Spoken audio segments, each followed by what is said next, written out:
Morning class 11 के लिए atomic structure का ये आपका लेक्चर नंबर 4 है। एटॉमिक स्ट्रक्चर के 4th क्लास में आप जिन टॉपिक को पढ़ेंगे वो टॉपिक होगा ऑर्बिट और ऑर्बिटल में आप अंतर बताएं। सेकेंड टॉपिक होगा ऑर्बिटल एंगुलर मोमेंटम का कैलकुलेशन आप कैसे करते हैं। थर्ड होगा शेप ऑफ डिफरेंट ऑर्बिटल्स क्या क्या होते, और फिफ्थ होगा उन ऑर्बिटल का ओरिएंटेशन डायरेक्शंस क्या क्या होता। ये हमारे आज के टॉपिक का ये हिस्सा है, ध्यान से देखते चले। पहला टॉपिक था ऑर्बिट और ऑर्बिटल में अंतर। तो जब भी आप किसी भी पॉइंट में डिफरेंसेस आप लिखेंगे तो आप उसको इस तरह से याद होगा, स्कूल में कॉलम वाला बना लेंगे पूरा बॉक्स। एक हिस्से में आप ऑर्बिट के सारे पॉइंट्स को डालेंगे, सेकेंड पार्ट में आप ऑर्बिटल के टोटल पॉइंट्स को आप एक साथ डालेंगे, और इसी अप्रोच पर आप पूरे टॉपिक को कंप्लीट करते जाएंगे। ध्यान से एक एक करके आप देखें। First, what do you mean by orbit.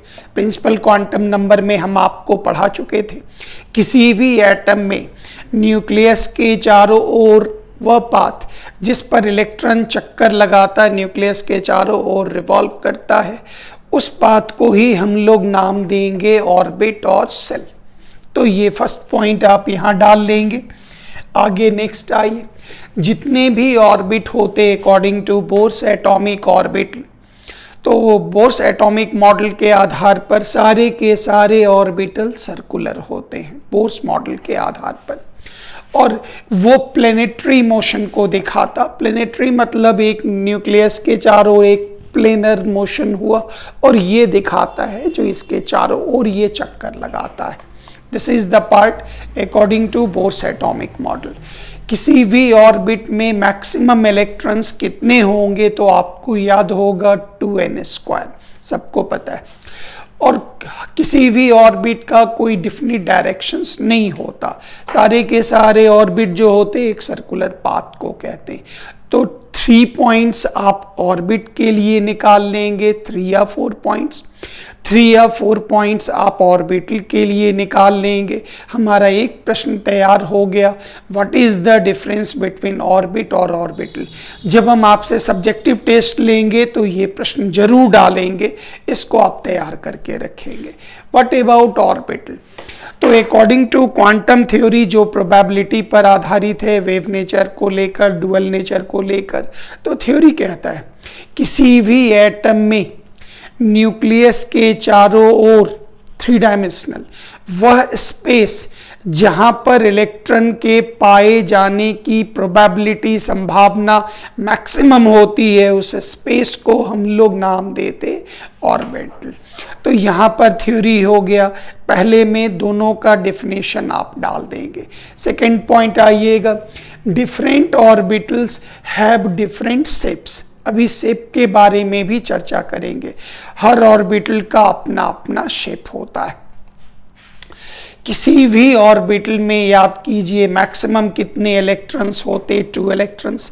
ये दोनों के दोनों इलेक्ट्रॉन अपोजिट स्पिन में होते, एक हो जाता क्लॉकवाइज और एक होता एंटी क्लॉकवाइज। दोनों कंपैरेटिव है, किसी एक के लिए सिंबल +½ तो दूसरे के लिए -½ अपोजिट डायरेक्शन है, इसलिए ये होता।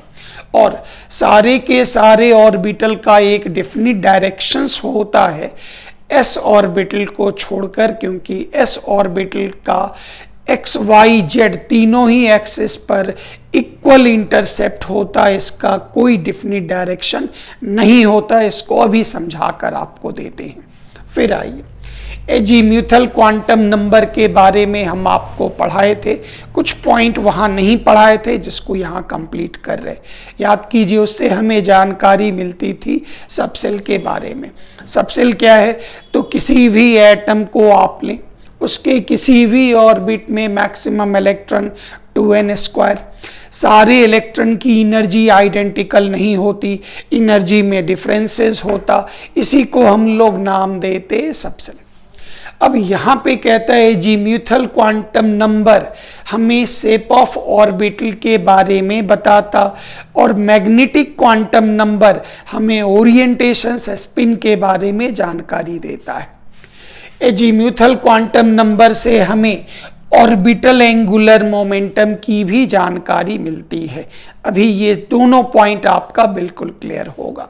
फिर नेक्स्ट आइए, ऑर्बिटल ढेर सारा वैल्यू ऐसा है क्वांटम नंबर में जिसकी शुरुआत बच्चों को 11 से कर दी गई, लेकिन क्वांटम केमिस्ट्री की जितनी डिटेल जानकारी है, फार्मूला कैसे डिराइव हुआ, ये वैल्यू कैसे आया, ये सारे जैसे जैसे हायर क्लासेस में जाएंगे ये चीज़ें और आपकी क्लियर होती चली जाएंगी। ऑर्बिटल एंगुलर मोमेंटम का फार्मूला होता h/2 root under l into l+1 और थ्योरी याद रखिएगा, h को हम लोग नाम देते प्लैंक्स कांस्टेंट, सब लोग ये याद रखेंगे। वैल्यू भी इसका बता देते प्लैंक्स कांस्टेंट का। और L क्या हो गया तो याद होगा L is equal to azimuthal quantum number. Azimuthal quantum number, इतनी चीजें आपको याद होंगी। तो ये हो गया ऑर्बिटल एंगुलर मोमेंटम के बारे में जानकारी। अभी इसका कैलकुलेशन खाली आपको सीखना है, which is very very easy. आइए एक एक करके काम करें। सारे विद्यार्थियों को ये पता होगा, याद कीजिए एजीम्यूथल क्वांटम नंबर हमें L, और इससे हमें जानकारी मिलती थी सबसेल के बारे में। याद कीजिए सबसेल्स हो गए S, P, D, F और L के लिए, S के लिए L का वैल्यू 0, P के लिए L का वैल्यू 1, D के लिए L का वैल्यू 2 और F के लिए L का वैल्यू 3। SPDF 0 1 2 3। अब ये ऑर्बिटल एंगुलर मोमेंटम n पर डिपेंड नहीं करता, ये सिर्फ L पर डिपेंड करता। जैसे कभी भी हम आपको दे दे 1s या 2s या 3s, किसी के लिए भी आप बताइए ऑर्बिटल एंगुलर मोमेंटम का मान क्या होगा, तो आपने फॉर्मूला लिख दिया h/2 root under l into l+1। किसी भी एस प्रिंसिपल क्वांटम नंबर पर वो डिपेंड नहीं कर रहा, एन पर डिपेंड नहीं कर रहा, वो एल पर डिपेंड करता। तो किसी भी एस के लिए एल का वैल्यू कितना हो गया 0, वैल्यू पुट कीजिए तो ये निकला h/2 root under 0 into 0+1, anything multiplied by 0 is equal to 0। तो हम 1s लें, 2s, 3s, 4s, किसी भी s के ऑर्बिटल एंगुलर मोमेंटम का वैल्यू कितना होगा is equal to 0। Completed. Next आइए, ध्यान देते चलेंगे पूरी बातों पर। अगला पॉइंट देखिए, अगर 2p मिल जाए, 3p मिल जाए, 4p मिल जाए, डैश डैश डैश, कोई भी सबसेल्स हमारे पास मिल गए। अब उन सबसेल के लिए कहा जा रहा ऑर्बिटल का एंगुलर मोमेंटम निकालो, ऑर्बिटल एंगुलर मोमेंटम का कैलकुलेशन करो। तो गौर करिएगा p के लिए l का वैल्यू कितना हो गया 1। तो कोई भी, ये तो डिपेंड करेगा प्रिंसिपल पर, तो डिपेंड ही नहीं करता, ये तो डिपेंड करेगा एजीम्यूथल क्वांटम नंबर। हर के लिए निकालिएगा p के लिए l का वैल्यू 1। तो orbital angular momentum is equal to h/2 root under l into l+1। l का वैल्यू 1 बैठा दीजिए तो ये निकला h/2 root under 1 into 1+1 is equal to h/2। ये पूरा निकला root under 2। Very very important. और ध्यान दीजिएगा h/2 को हम लोग h लिखकर उसका पेट कट कर देते और इसी को नाम देते डीरेक h। इसको हम क्या नाम देते, ये कहलाता डीरेक h। तो कई बार इस पूरे के लिए हम सिंबॉलिक वर्ड यूज कर दें तो ये कहलाया √2 डीरेक एच।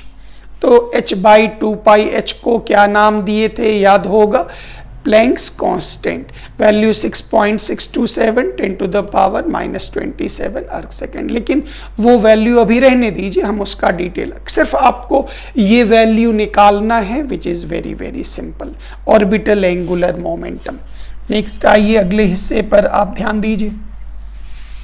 मान लेते हैं इसी में आपको ये कहा गया 3D के लिए, 4D के लिए, इस तरह से कोई भी दे दे, 3D के लिए या 4D के लिए या 5D के लिए, आप ये बताएं ऑर्बिटल एंगुलर मोमेंटम का वैल्यू कितना होगा। ऑर्बिटल एंगुलर मोमेंटम का आप वैल्यू बताएं, ये दे दिया, किसी भी डी के लिए दे दिया। तो गौर करिएगा, वेरी वेरी इंपॉर्टेंट। तो हम जानते हैं डी के लिए एल का वैल्यू कितना होता 2, तो डी के लिए एल का वैल्यू हो गया 2। प्रिंसिपल क्वांटम नंबर से कोई मतलब नहीं, आपसे डिमांड किया जा रहा ऑर्बिटल एंगुलर मोमेंटम का कैलकुलेशन करो। तो orbital angular momentum is equal to h/2π √L into L+1। h/2π constant, L का वैल्यू 2 डालिए, तो यहाँ लिख दीजिए डीरेक एच, ये हो गया √2 इंटू 2+1, ये हो गया 3 into 2 is equal to √6 Dirac H is equal to answer. उम्मीद है आइडिया लग रहा होगा, चीज़ें एकदम आसान है, बहुत इजीली आप इसको पूरा कर सकते हैं। फिर आप नेक्स्ट आइए अगले हिस्से पर।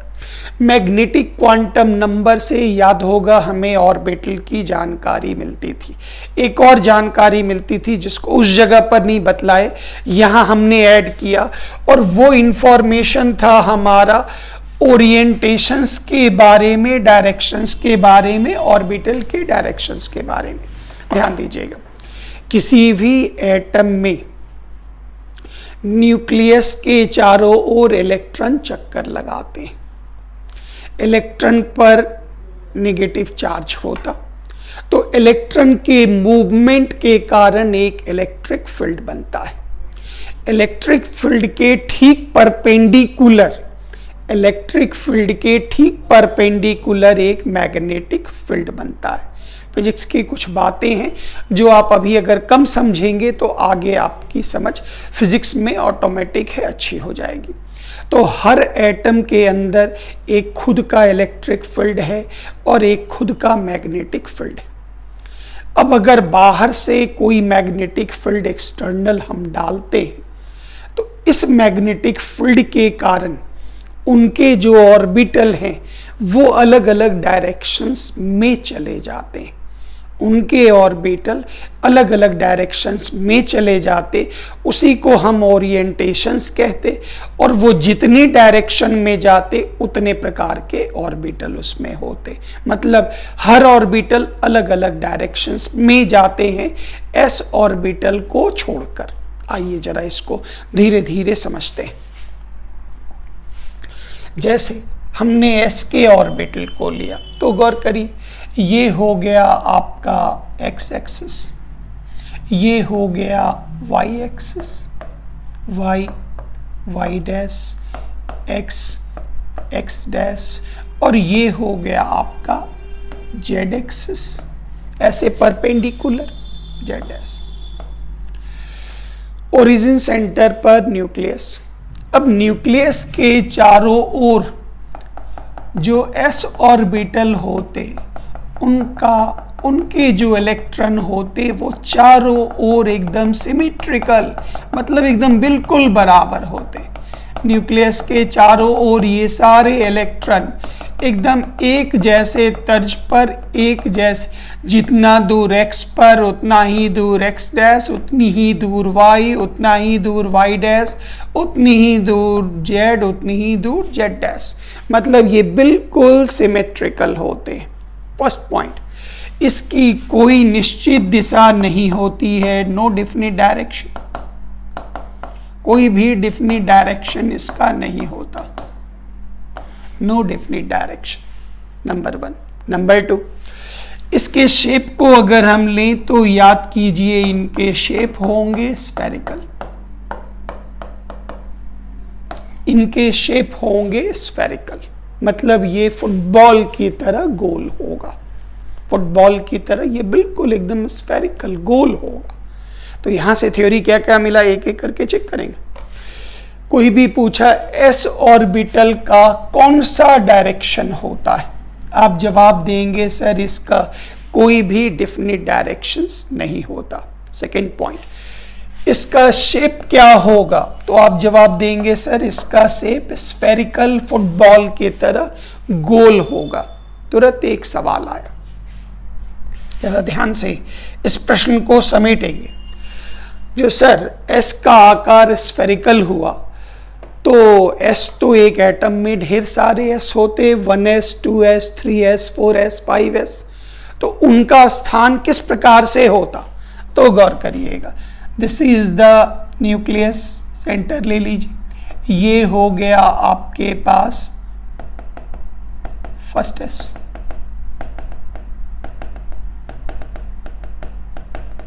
फर्स्ट एस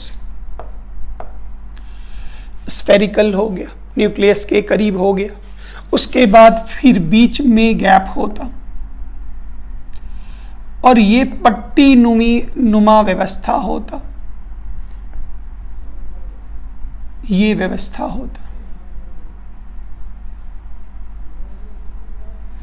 और ये जो स्फेरिकल ये भी पूरा फुटबॉल की तरह होता, पट्टी नुमा अरेंजमेंट होता, फुटबॉल की तरह समझ लीजिए, बैलून की तरह अरेंजमेंट होता।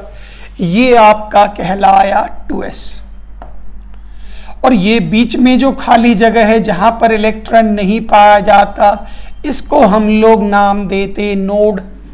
नोड वह स्पेस हो गया जहां पर इलेक्ट्रॉन के पाए जाने की प्रोबेबिलिटी 0 होती।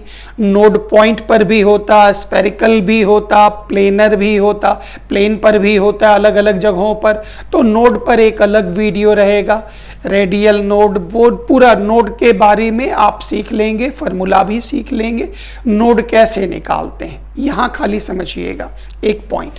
फिर अगर 3s हुआ तो गौर करिए, फिर एक और गुब्बारा समझ लीजिए, एक बैलून, फिर एक बैलून आप समझ लें, ये वो जगह हो गया,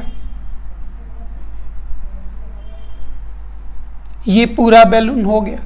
तो ये जो मिला ये आपका मिला 3s। तो ये पूरा आप ऐसे समझिए, एक बड़ा बैलून, फिर उसके अंदर छोटा बैलून, फिर इसके अंदर छोटा बैलून, तो इसका आकार क्या निकला था, स्फेरिकल। लेकिन यहां से पॉइंट जो शुरू में प्रिंसिपल क्वांटम नंबर से मैच करेगा, प्रिंसिपल क्वांटम नंबर हमें आकार के बारे में भी, आकार भी के बारे में भी हिंट देता, और वो ये, जैसे जैसे प्रिंसिपल क्वांटम नंबर का वैल्यू बढ़ता जाता है तो उसका साइज जो होता, ऑर्बिटल का जो साइज होता वो बढ़ता जाता है। तो प्रिंसिपल क्वांटम नंबर का ये पॉइंट अब आपका क्लियर हुआ। जो 1s भी स्फेरिकल, 2s भी स्फेरिकल, 3s भी स्फेरिकल, उसको ऐसे समझ लीजिए, एक है लॉन टेनिस का बॉल, एक हो गया क्रिकेट का बॉल, एक हो गया वॉलीबॉल, एक हो गया उससे भी बड़ा बॉल, सब एक दूसरे के अंदर डब्बा डब्बा बन के जैसे घुसा रहता, वही होता हमारा साइज। तो ये साइज का पॉइंट आपका यहां से क्लियर हो गया। प्रिंसिपल क्वांटम नंबर जितना बढ़ेगा उसका साइज उतना बढ़ता चला जाता है। फिर नेक्स्ट आई, ये पार्ट हो गया हमारे पास shape and size of, shape and orientations of p orbital. तो ध्यान दीजिएगा, ये हो गए, सबको याद होगा पी के लिए एल का वैल्यू कितना होता था, 1। हम पी के अंदर अगर ऑर्बिटल निकालना चाहते हैं तो ऑर्बिटल की जानकारी m से, और m का वैल्यू होता था -L2 + L। L का वैल्यू 1 डाल दें तो -1 से +1। मतलब -1 0 और +1, मतलब p में कितने ऑर्बिटल्स हो गए, 3 ऑर्बिटल्स हो गए। -1 0 +1, ये आप उल्टा भी लिख सकते हैं, +1 0 -1 उल्टा भी लिख सकते हैं। अब p में 3 ऑर्बिटल्स हो गए, तो याद रखिएगा 3 ऑर्बिटल्स आपके पास हो गए कहां पर, तो p सब सेल में। अब यहीं से थ्योरी समझिएगा, ये जो 3 ऑर्बिटल्स हुए, तो जब इनका हम लोग कर्व खींचते हैं, आकार निकालते, तो p सब सेल का p के ऑर्बिटल को कर दीजिए, p के 1 ऑर्बिटल का जब आकार निकाला गया तो ये हो गया ओरिजिन, एक लोब यहां पर एक पीस और दूसरा लोब यहां पर आया। अभी इसमें वेव के तरह प्लस माइनस नहीं दे रहे, ध्यान दीजिएगा। मतलब समझ लीजिए एक लोब, एक पूरा इतना बड़ा पीस यहां पर आया, फिर ये बीच में न्यूक्लियस नोड, फिर एक पीस यहां पर आया। और इन आकार को जब आप देखें तो ये आकार वैज्ञानिक लोगों को जिम में उठाने वाले डंबल की तरह लगा, जिससे एक्सरसाइज किया जाता। तो कोई भी पूछे p ऑर्बिटल का क्या शेप होगा, तो आप जवाब देंगे p ऑर्बिटल का आकार डंबल होता है। मतलब इस ऑर्बिटल का आकार भी डंबल होगा, p के इस ऑर्बिटल का आकार भी डंबल होगा और p के इस ऑर्बिटल का आकार भी डंबल होगा, तीनों। इसका ये मतलब नहीं जो ट्रिपल डंबल नहीं, जब भी शेप पूछा जाता तो एक ऑर्बिटल का पूछा जाता और इनका आकार डंबल डंबल और डंबल होता है। अब ध्यान दीजिए, एक एटम के अंदर इलेक्ट्रिक फील्ड, उसके परपेंडिकुलर मैग्नेटिक फील्ड, और ये 3 अलग अलग डायरेक्शंस में चले गए। तो ये तीनों अलग अलग डायरेक्शंस में चले जाएंगे। और गौर करिएगा, वह ऑर्बिटल जो एक्स एक्सिस पर आया डंबल, उस डंबल के लिए नाम दिया गया px। जो वाई पर आया उसके लिए नाम दिया गया py, और जो जेड पर आया उसके लिए नाम दिया गया pz। तो p में 3 ऑर्बिटल्स आए, px, py और pz। तो यहां से आपसे पूछा गया जो p ऑर्बिटल्स में कितने डायरेक्शंस, कितने ओरिएंटेशंस होते हैं, तो आप जवाब देंगे इनके डायरेक्शंस 3 होते, इसलिए p में ये नाम लिखा जाता, ये कहलाता px, ये कहलाएगा py और ये कहलाएगा pz। अलग अलग डायरेक्शंस में ये बनते हैं। और पूछेगा p के 1 ऑर्बिटल का शेप क्या होगा, तो आप जवाब देंगे डंबल। और इन तीनों के तीनों ऑर्बिटल की एनर्जी आइडेंटिकल। तो यहाँ से एक वर्ड लीजिएगा, हम एक वर्ड यूज करते जिसका नाम है डीजेनरेटेड ऑर्बिटल्स। एक वर्ड आएगा डीजेनरेटेड ऑर्बिटल्स। डेफिनेशन होगा जिस ऑर्बिटल की एनर्जी आइडेंटिकल, शेप आइडेंटिकल, अलग अलग डायरेक्शंस में चले जाते, अलग अलग डायरेक्शंस में होते, उनको नाम देते डीजेनरेटेड ऑर्बिटल्स। आगे फिर ये टर्म एक बार दोबारा आएगा मेरे पास, हुंड के नियम में ये दोबारा आएगा। नेक्स्ट आइए, डी ऑर्बिटल के बारे में आप देख लें तो याद होगा, डी सब सेल से हम अपनी चर्चा करें तो डी सब सेल के लिए याद कीजिए एजीम्यूथल क्वांटम नंबर का वैल्यू 2। हम डी सब सेल में ऑर्बिटल्स निकालना चाहते हैं, ऑर्बिटल्स की जानकारी m से और m का मान -l से +l, l का वैल्यू 2 डाल दीजिए तो याद कीजिए -2 से +2। हम पढ़ा चुके -2 से +2 जाएंगे तो हमारे पास ये 5 वैल्यूज़ प्राप्त होगा। 5 वैल्यूज़ मतलब कोई भी पूछ दिया बताइए डी में कितने ऑर्बिटल होंगे, तो आप जवाब दीजिएगा 1 2 3 4 5। डी में ऑर्बिटल्स की संख्या कितनी होगी, तो वो 5 ऑर्बिटल्स होगा। तो डी में ऑर्बिटल्स के, अब यहां पर ही थ्योरी, डी के 1 ऑर्बिटल का जब शेप निकाला गया, इनका spectroscopic method, probability distribution curve, ये सब मिलेगा, धीरे धीरे सीखने को मिलेगा। तो डी के ऑर्बिटल की जो स्थिति बनी वो इस प्रकार से बनी।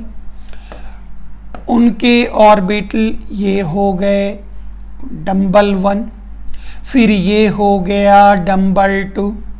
तो डी के जो ऑर्बिटल हुए, कोई भी पूछ दिया बताएं इसका शेप क्या होगा, तो आप देंगे इसका आकार होगा डबल डंबल।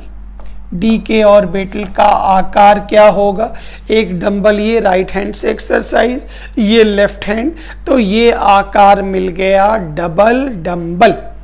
अब पूछा गया डी में कितने ऑर्बिटल्स होते, 1 2 3 4 5। अब पूछा गया जितने ऑर्बिटल्स होते, याद रखिएगा, उतने ही डायरेक्शंस होते हैं, उतने ही ओरिएंटेशंस होते, उतने ही डायरेक्शंस होते। तो डी में टोटल डायरेक्शंस कितने होते, 1 2 3 4 5। टोटल डायरेक्शंस कितने होते हैं, 5। अब इन 5 को भी आप थोड़ा समझने की कोशिश करेंगे, ये 5 कैसे कैसे बनते, तो ध्यान दीजिएगा। डी में ये हो गया एक्स एक्सिस, ये हो गया वाई एक्सिस, इस प्लेन का नाम एक्स वाई प्लेन। अब इस प्लेन पर एक्सिस के बाहर ये 2 डंबल बने, इनका नाम हो गया डी एक्स वाई। फिर आप डायरेक्शन बदल कर ले लीजिए, ये वाई ये जेड, तो यहाँ भी एक्सिस के बीच में ये बने, इसका नाम हो गया डी वाई जेड। नहीं भी याद रहेगा कोई दिक्कत नहीं, 2 वर्ड याद रखना है। डी के ऑर्बिटल का आकार डबल डंबल, डी में कितने ऑर्बिटल्स होते, 5, किन किन दिशाओं में होते वो बता रहे। डायरेक्शन नहीं भी याद रहे तो आप डायरेक्ट काम करेंगे, 12 में ये दिया गया आपको। फिर गौर करिए, ये हो गया जेड एक्सिस, ये एक्स, या इसको एक्स जेड कर दीजिए, कोई दिक्कत नहीं, कोई प्रॉब्लम नहीं, आप बदल भी सकते, क्योंकि ये तो एक्सिस जो है वो घुमा करके हम बदल लेते हैं। तो ये हो गया आपका डी जेड एक्स। तो ये 3 ऑर्बिटल्स डी के ऐसे हैं जिनका आकार क्या है, डबल डंबल। और याद रखिएगा ये बिटवीन द एक्सिस है, बिटवीन द एक्सिस है, एक्सिस पर मौजूद नहीं होते।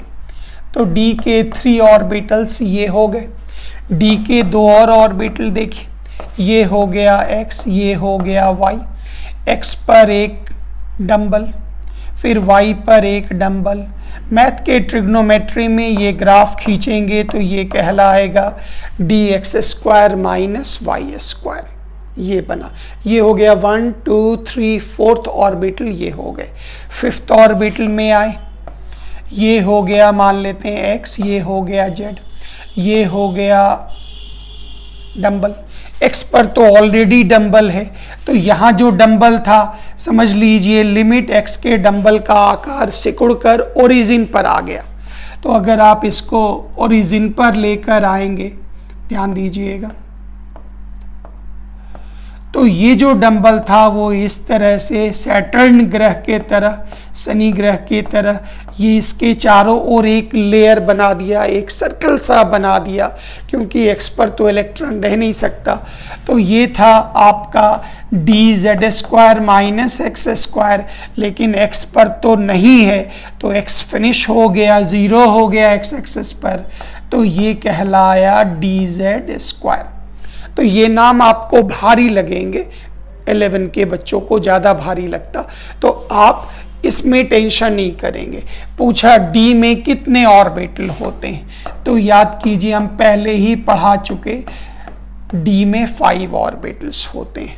तो कितने डायरेक्शंस होते हैं, तो 5 ऑर्बिटल हैं, 5 डायरेक्शंस हैं। डी के 1 ऑर्बिटल का आकार क्या होता?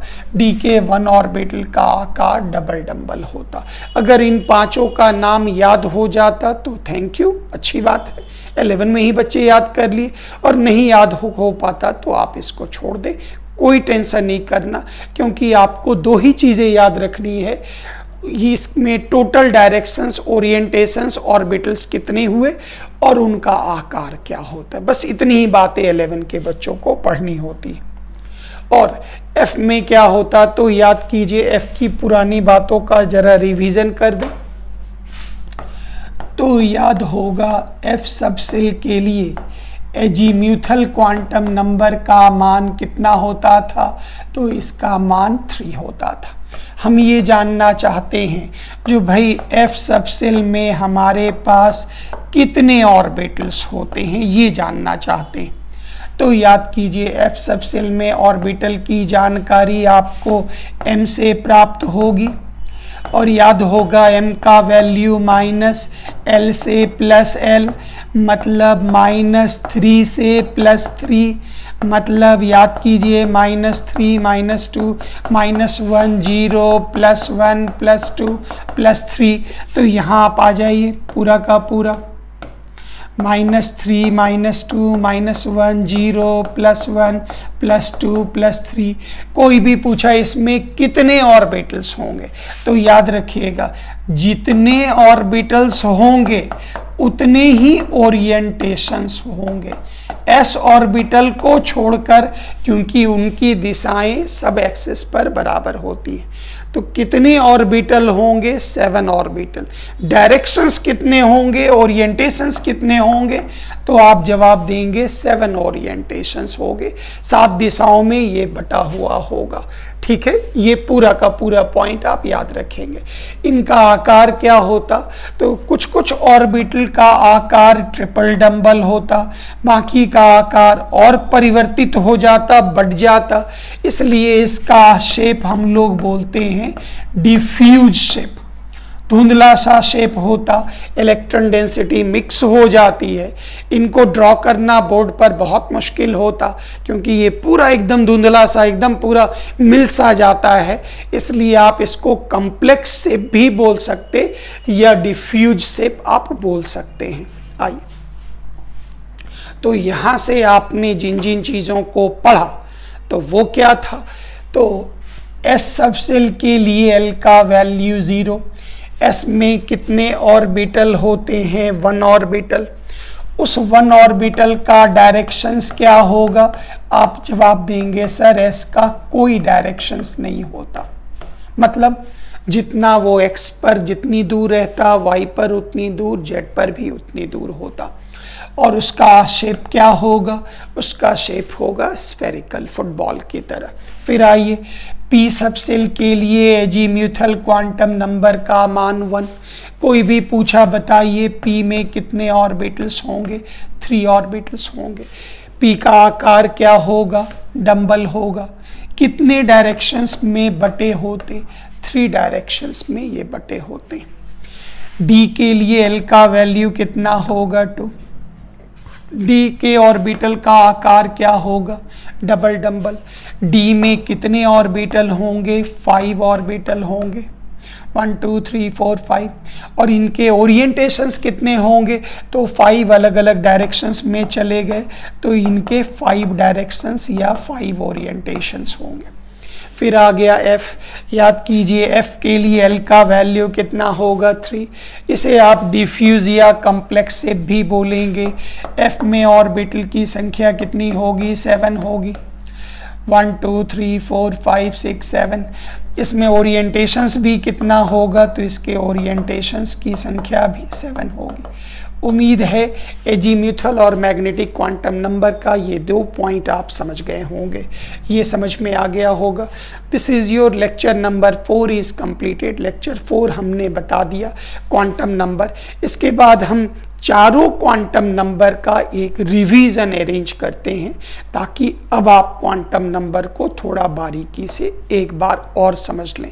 इसके बाद हमारा टॉपिक होगा अफबाउ, पॉली और हुंड्स रूल, उनको बारीकी से समझेंगे, तब आप 1s2, 2s2, 2p6 की तरफ आगे की तरफ पढ़ जाएंगे। इट इज़ वेरी इंटरेस्टिंग, बहुत मज़ेदार है। Thank you very much. जय हिंद।